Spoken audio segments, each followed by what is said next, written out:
বন্ধুরা, পবিত্র ষটতিলা একাদশী ব্রতের দিন আপনারা যদি এক মুঠো লবণ গৃহের এই স্থানে রাখতে পারেন, তাহলে অর্থবৃদ্ধির সাথে সাথে আপনার গৃহে লক্ষ্মী স্থিত হবে। তবে বন্ধুরা, এই উপায় বা ক্রিয়াগুলি করার একটা নির্দিষ্ট সময় রয়েছে। যেমন আর এই দিনে আমরা শাস্ত্র মেনে কিছু কাজ করতে পারি, তাহলে আমাদের জীবন থেকে সমস্ত প্রকারের দুঃখ কষ্ট দারিদ্রতা রোগ শোক দূর হয়ে যাবে। হ্যাঁ বন্ধুরা, এই পবিত্র দিনে আমরা যদি সদর দরজায় এই জিনিসটিকে ঢেলে দিতে পারি, তাহলে বাস্তুদোষ দূর হবে এবং প্রচুর অর্থ আসবে। শনিবার একাদশীর দিনে সর্বসিদ্ধি যোগ হলো সকাল 5:50 থেকে সকাল 7:05 পর্যন্ত। আর এই সময়ের মধ্যে আপনাদেরকে সদর দরজায় এই জিনিসটি ঢেলে দিতে হবে এবং সন্ধ্যা 6টা থেকে রাত 11টার মধ্যে, এই সময়ের মধ্যে আপনারা সামান্য লবণ একটি কাপড়ে মুড়িয়ে আপনার গৃহের এই স্থানে রাখতে হবে। তাহলে আপনারা রাতারাতি মালামাল হয়ে যাবে। হ্যাঁ বন্ধুরা, আপনারা রাজার হালে থাকবে। আর এই পবিত্র দিনে এক চিমটি লবণ নিয়ে কাপড়ে মুড়ে রেখে দিন আপনার বাড়ির এই জায়গায়। তারপর দেখুন চমৎকার। হ্যাঁ বন্ধুরা, আপনারা একেবারে ঠিকই শুনছেন। এই লবণকে আমাদের শাস্ত্রে বিশেষভাবে গুরুত্ব দেয়া হয়েছে এবং লবণের অনেক নিয়ম কানুনও রয়েছে, যা হয়তো আমরা কম বেশি কেউ কেউ মেনে চলি, আবার কেউ কেউ মেনে চলি না। বন্ধুরা, শাস্ত্র মতে বলা হয়ে থাকে যে এই লবণ হলো শুক্র এবং চন্দ্রের প্রতিনিধি এবং একই সঙ্গে বলা হয় রাহুর প্রতীকও। তাই আজ আমি আমার এই ভিডিওটির মাধ্যমে আপনাদেরকে জানিয়ে দেব যে আপনার জীবনে শনির দশা কাটাতে বা আপনার জীবনে যে সকল বিভিন্ন ধরনের সমস্যা রয়েছে, সেই সমস্যাগুলির সমাধান খুব সহজেই যদি আপনারা করতে চান, তাহলে আজ আমার বলা এই বিশেষ চমৎকারী উপায়টি অবশ্যই করুন। এই উপায় বা ক্রিয়াটি আপনাকে সুনিশ্চিতভাবে সুফল প্রদান করবে। হ্যাঁ বন্ধুরা, আপনারা ঠিকই শুনেছেন। এই টোটকাটি স্বাস্থ্যের টোটকা, আর শাস্ত্রেই উল্লেখ আছে এই উপায়টি একাদশীর দিন করলে অনেক মানুষ উপকৃত হয়েছে।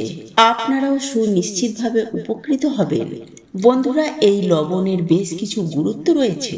যেমন শাস্ত্র মতে এটাও বলা হয়ে থাকে, যে কোনো ব্যক্তি বা কোনো মানুষ যদি কোনো প্রকার লোহার পাত্রে বা কোনো প্রকারের প্লাস্টিকের পাত্রে নুন রাখেন, সেই ব্যক্তির জীবনে কিন্তু সমস্যার শেষ থাকে না এবং তার জীবনে শনির প্রভাব কিন্তু ক্রমশ বাড়তেই থাকে, যার ফলে সেই ব্যক্তির জীবনে মহা বিপদ ক্রমশ ঘনিয়ে আসে।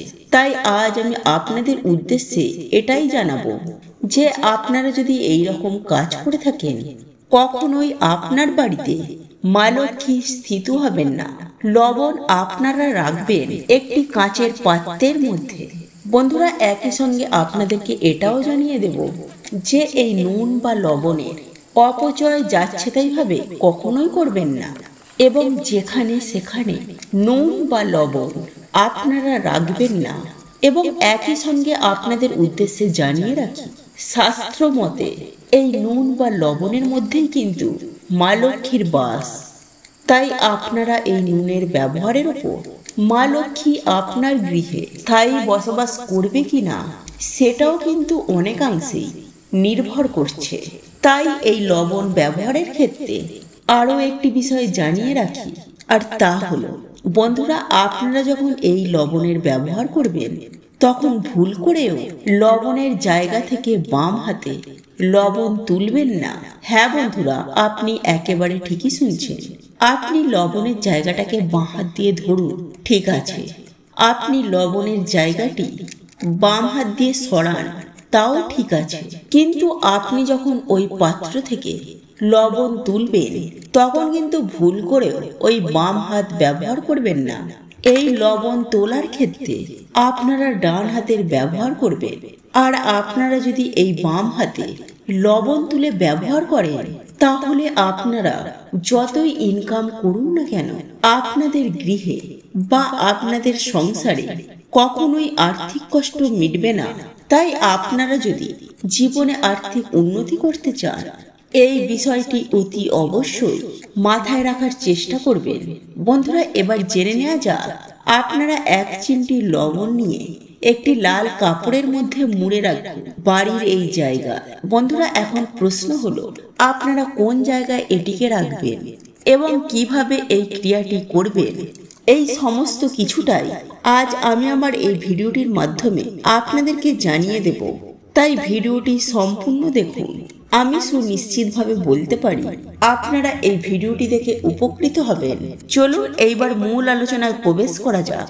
তবে আপনারা যদি মা লক্ষ্মীর আশীর্বাদ পেতে চান, যদি চান স্বয়ং মা লক্ষ্মী আপনার গৃহে বসবাস করুন, তাহলে জয় মা লক্ষ্মীর জয় লিখে কমেন্ট অবশ্যই করবেন। মা তোমাকে আমার গৃহে স্বাগত লিখে কমেন্ট অবশ্যই করবেন। বন্ধুরা, আমি প্রথমেই আপনাদেরকে যে বিষয়টির কথা অবগত করব, যে এই লবণ সাধারণত 3 প্রকারের হয়ে থাকে: পাহাড়ি লবণ, সামুদ্রিক লবণ এবং কালো লবণ। আজ আমি আপনাদের উদ্দেশ্যে যে বিষয়টির কথা জানাবো, সেটি কিন্তু সম্পূর্ণভাবে আপনাকে এই সামুদ্রিক লবণ নিয়ে এই কাজটি করতে হবে। অর্থাৎ আমরা সাধারণত যে লবণটি খাবারের জন্য ব্যবহার করে থাকি, বন্ধুরা, এই লবণের ব্যবহার কিন্তু মানুষের জীবনকে বা মানুষের দৈনন্দিন ভাগ্যকে কিন্তু বদলে দিতে পারে।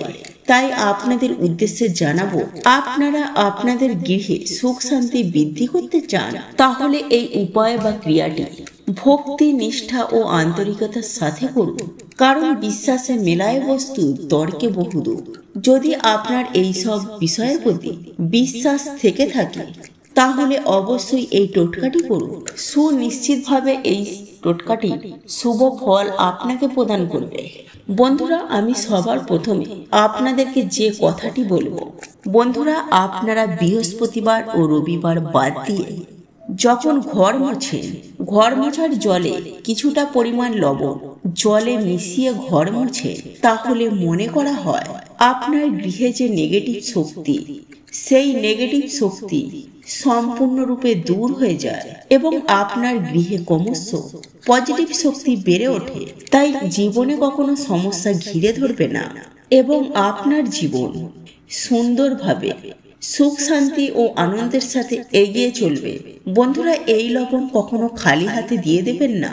হ্যাঁ বন্ধুরা, আপনি যখন এই লবণ কাউকে দেন, তখন কাউকে খালি হাতে দেবেন না। কারণ এই লবণ দেওয়ার মধ্য দিয়ে কিন্তু আপনার গৃহের মা লক্ষ্মী আপনার গৃহ ছেড়ে অন্য গৃহে চলে যায়। ফলে আপনার জীবনে সমস্যা এবং অন্য মানুষের জীবনে সুখ শান্তি। তাই কখনোই এইসব কাজ ভুলেও করবেন না। এবং একই সাথে আপনাদেরকে আরো বেশ কয়েকটি কথা জানিয়ে রাখবো।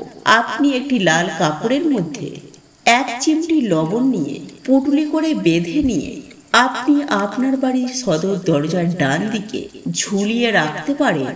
তাহলে কিন্তু আপনার গৃহ হয়ে উঠবে পজিটিভ শক্তির আধার এবং আপনার গৃহে মা লক্ষ্মী কিন্তু সারা বছরই অধিষ্ঠান করবে। হ্যাঁ বন্ধুরা, এটি হয়তো আপনাদেরকে অবাক লাগতে পারে, কিন্তু আমি আপনাদেরকে কথা দিচ্ছি, আপনারা যদি এই কাজটি বিশ্বাস নিয়ে করতে পারেন, তাহলে কয়েকদিনের মধ্যেই এর চমৎকার সুফল আপনারা দেখতে পাবেন।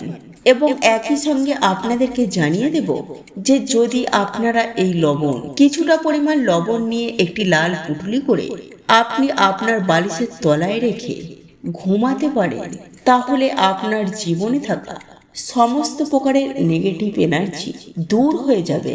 একই সঙ্গে আপনারা যদি কোনো দুঃস্বপ্ন দেখে থাকে, সেই দুঃস্বপ্নে আপনারা ঘুমাতে পারছেন না, সেই দুঃস্বপ্নও কিন্তু ধীরে ধীরে দূর হয়ে যাবে এবং আপনার ঘুমও কিন্তু খুব সুন্দরভাবে হবে।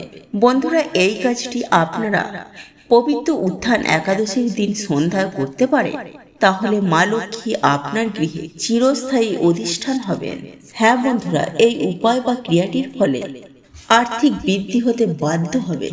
বন্ধুরা, একাদশীর দিন তার আগের রাতে আপনারা 1 ঘটি জল নেবে এবং সেই জলের মধ্যে 1 চিমটি হলুদ এবং 1 চিমটি লবণ মিশিয়ে রেখে দেবেন এবং ওই ঘটির জলটি বা ঘটিটি আপনার ঠাকুর ঘরে অথবা আপনার ঠাকুরতলায় রেখে দেবেন এবং পরের দিন সকালে ঘুম থেকে উঠে সেই জল আপনারা আপনাদের বাড়ির প্রধান দরজায় ঢেলে দেবেন। অর্থাৎ সেই জলটি দিয়ে আপনার বাড়ির দরজার চৌকাঠটিকে ধুয়ে দেবেন। এর ফলে লক্ষ্মী নারায়ণ আপনার গৃহে আসবে। বন্ধুরা, এই কাজটি আপনারা অবশ্যই করবেন, কারণ বন্ধুরা এই কাজটি আমাদের মধ্যে থাকা 90% মানুষই তাই তারা মা লক্ষ্মীর কৃপা পায় না। আর মা লক্ষ্মীর কৃপা না থাকার কারণে আমাদের এই বাড়িতে সারা বছর দুঃখ কষ্ট দারিদ্রতা লেগেই থাকে। বন্ধুরা, আপনারা যদি জীবনে সুস্থ নীরব হয়ে দীর্ঘদিন বেঁচে থাকতে চান, আপনাদের আর্থিক ভাগ্যে উন্নতি আসুক এবং আপনারা যদি চান মা লক্ষ্মী ও নারায়ণের আশীর্বাদ ও কৃপায় সারা জীবন রাজার হালে থাকবেন এবং আপনার শরীর থেকে নেগেটিভ এনার্জি সুনিশ্চিতভাবে দূর হয়ে যাবে। বন্ধুরা, একথা সত্য। আমরা প্রত্যেকেই জানি যে সদা সর্বদাই নেগেটিভ এনার্জি সর্বত্র বিরাজ করছে এবং আমরা প্রত্যেকে এটাও জানি যে আমাদের মধ্যে নেগেটিভ এনার্জি থাকলে জীবনে সফলতা পাবো না। আমাদের জীবনে একের পর এক বাধা বিপত্তি নেমে আসছে। তাই আজ আমি আপনাদের উদ্দেশ্যে এটাই বলবো, এই নিয়মটি মেনে চলুন এবং নিজেদেরকে নেগেটিভ এনার্জি থেকে মুক্তি করুন। বন্ধুরা, স্নানের জলে নিম পাতা মিশিয়ে স্নান করলে জীবন থেকে সকল প্রকার বাধা বিপত্তি সুনিশ্চিতভাবে দূর হয়ে যায় এবং শরীর থেকে নেগেটিভ এনার্জি এক চুটকিতেই দূর হয়ে গিয়ে বিপুল পরিমাণে পজিটিভ এনার্জি প্রবেশ করে, যার ফলে আপনি খুব সহজেই জীবনে সফলতা পাবেন। তাই প্রত্যেকে এই দিনে স্নানের জলে নিম পাতা মিশিয়ে স্নান করুন, আপনার জীবনে বিশেষ ফল পাবেন। বন্ধুরা, আপনারা লক্ষ্য করে দেখবেন জীবনে থাকা যে সমস্ত নেগেটিভ শক্তি আপনার জীবনে ক্ষতি করছিল, সেখান থেকে আপনারা সুনিশ্চিতভাবে মুক্তি পাবেন। কোনো রকমের অশুভ শক্তি আপনার জীবনে ক্ষতি করতে পারবে না। বন্ধুরা, একই সঙ্গে আপনাদেরকে এটাও জানিয়ে রাখি যে বাড়ির মধ্যে নিম গাছ থাকা অত্যন্ত জরুরি, কারণ বাস্তুশাস্ত্র মতে নিম গাছের হাওয়া বাস্তুর যাবতীয় নেগেটিভ এনার্জিকে দূর করে। আর এই নিম গাছের হাওয়া যদি মানব শরীরে প্রবেশ করে তাহলে রোগ ব্যাধি হয় না। বন্ধুরা, আপনারা যদি নিম পাতাকে বেটে বেসনের সাথে মিশিয়ে এই উপায় বা ক্রিয়াটি করতে পারেন, তাহলে আপনারা সুনিশ্চিতভাবে বিপুল পরিমাণে সুফল পাবেন। তা হলো আপনাদেরকে নিম পাতা বেটে বেসনের সাথে মিশিয়ে ছোট ছোট বড়ি তৈরি করতে হবে এবং সেটিকে রোদে শুকিয়ে নিন এবং প্রতিদিন সকালে একটি করে যদি খেতে পারেন, তাহলে এর ফলে আপনার শরীরে সকল প্রকার রোগ ব্যাধি থেকে মুক্তি পাবেন। বন্ধুরা, আজকের এই ভিডিওটি যদি আপনাদের পছন্দ হয়ে থাকে তাহলে ভিডিওটি লাইক করুন, কমেন্ট করুন এবং বন্ধুদের সাথে শেয়ার অবশ্যই করুন। মনে রাখবেন, আপনার একটি শেয়ার অনেক মানুষকে উপকৃত করতে পারে এবং আপনি যদি নতুন হয়ে থাকেন তাহলে চ্যানেলটি অবশ্যই সাবস্ক্রাইব করবেন এবং পাশে থাকা নোটিফিকেশন বেল আইকনটি ক্লিক করবেন। এই রূপ নিত্য নতুন ভিডিও সবার আগে দেখার জন্য ঈশ্বর আপনার মঙ্গল করুন। আপনি সুস্থ থাকুন, ভালো থাকুন।